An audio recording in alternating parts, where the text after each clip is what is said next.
আসসালামু আলাইকুম। বিকাশ disbursement receipt কি? সো এই ডিসবার্সমেন্ট রিসিপ্ট নামে যে টাকাটা আসে সেটা কিসে থেকে আসে বা কোথা থেকে আসে এটা কিন্তু আমরা বুঝতে পারি না, বা এটা কিন্তু আমরা জানি না। সো অনেকেই কিন্তু অবাক হয়ে যান যে এই বিকাশ ডিসবার্সমেন্ট রিসিপ্টটা কি।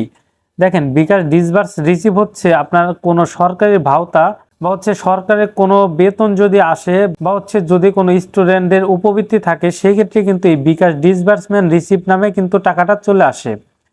আচ্ছা, এইখান থেকে দেখাই, এই যে আমি ডিসবার্সমেন্ট রিসিভের উপরে যদি ক্লিক করি, এইখান থেকে দেখতে পারতেছেন আমার কিন্তু এই যে এইখান থেকে আনসার ভিডিবি রাজবাড়ী, মানে আমার একটা কি সরকার থেকে আনসার ভিডিবির একটা টাকা আসছে ৮,৯৩৫ টাকা। এটা হচ্ছে বিকাশ ডিসবার্সমেন্ট রিসিভ হিসাবে কি আমার এখানে আসছে।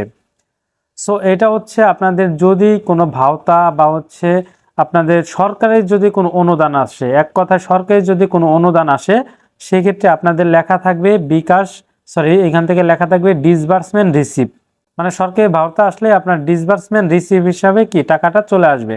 তো আশা করি সবাইকে বুঝাইতে পারছি। তো ভিডিওটি দেখে যদি একটু উপকার হয় তাহলে অবশ্যই একটা করে লাইক করবেন, আর এই ধরনের গুরুত্বপূর্ণ ভিডিও পেতে চ্যানেলটি সাবস্ক্রাইব করে পাশেই থাকবেন। আল্লাহ হাফেজ।